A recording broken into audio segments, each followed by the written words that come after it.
Good morning mga kapuso at nandito na tayo sa Ask Aya kung saan aming sasagutin ang mga katanungang pinadala ninyo sa aming Twitter at Facebook pages. Una, Aya, sa panahon ba ngayon, mas mabuti bang mag-invest sa stock market or sa mutual funds?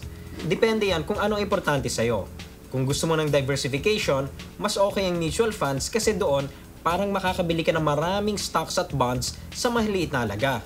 Pero kung gusto mo naman ng transparency, medyo mas okay to directly invest in the stock market. Kasi that way, alam mo kung ano hawak mo talaga. Kasi sa mutual fund, hindi mo talaga laging alam yun eh. Binibigay lang sa'yo yung value. At the end of the day, hindi mo alam kung saan nanggagaling yung value na yon. So, yun ngayon ang choice mo. Kung gusto mo ng diversification, mas okay ang mutual funds. Kung gusto mo ng transparency, mas okay to directly invest in the stock market. Aya, nag-invest ng kapatid ko sa Lepanto. Tama ba ang ginawa niya? Well, hindi ko masasabi kung tama yan kasi hindi ko alam kung bakit siya nag-invest eh. Sa ngayon naman, ang mga tao nag-i-invest sa Lepanto dahil sa paniniwalang may mag-i-invest dito na foreign company at maraming ginto at copper ang laman ng mines nila. Kaso nga, yung information doon, next year pa lalabas. So sa panahon ngayon, medyo hulaan lang tayo.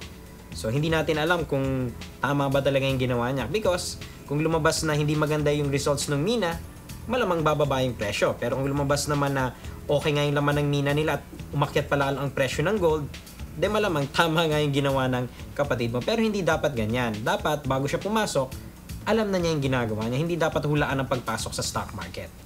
With the recent stock market volatility around the world, do you think commodities will replace stock market as the preferred choice of investment? Sa ibang bansa siguro yes. I think that commodities may become the preferred choice for certain types of individuals. Kaso dito sa Pilipinas, medyo malabong mangyari yan. For one thing, we really don't have a commodities market. We really cannot buy gold. We really cannot buy rice. We really cannot buy copper. A lot of these other products that in other countries make up their commodities markets. So dito sa Pilipinas, medyo malabong mangyari pa yan kasi nga, we really don't have a commodities market here yet. Can you give us an overview of the payment process of insurance? Meron bang ideal number of years sa pagbayad? Well, insurance, you usually have two main ways of paying. Either lump sum, bayaran mo yung lahat sa harap, or installment. Either monthly, quarterly, semi-annual, or annual. So, depende na yan sa kung ano ba talaga ang ma-afford mo. And that's actually the more important thing. Hindi yung number of years na babayaran, pero kung ano yung ma-afford mo regularly. Tandaan natin, pag may na-miss tayong mga payments, baka makansela yung buong policy.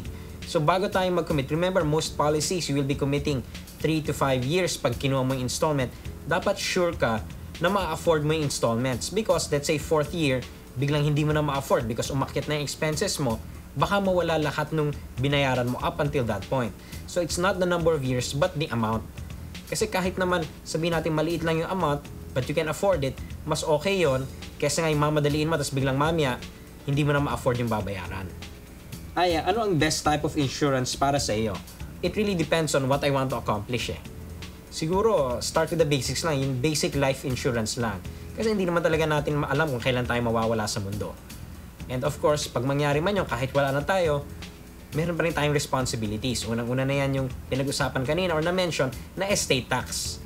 Mahirap naman na yung lahat ng pinaghirapan natin buong buhay, mawala dahil hindi tayo nagplano ng maayos. Kaya para sa akin siguro, the best at this point for someone who doesn't have any type of insurance is the simple life insurance policy. So, hanggang doon na muna tayo ngayon. At kung may mga katanungan pa kayo, sa mga susunod na linggo, pwede nyo ipadala yan sa aming Twitter or Facebook pages. Hanggang sa susunod, ito si Aya Laraya. Salamat po sa inyong mga katanungan. Pero kung meron pa kayong mga gustong malaman, o kaya meron pa kayong gustong maipaliwanag na mas klaro, sabihin nyo lang sa aming Twitter or Facebook pages. At pangako namin, kung hindi namin ito may sasagot, hahanap kami ng makakasagot nito. At kung gusto niyo naman mag-aral kung paano mag-invest sa stock market, pwede kayong pumunta sa seminar ko sa CitySec Online Office sa Ortigas. Tuwing Huwebes ng hapon, alas 2. Libre po yan sa lahat.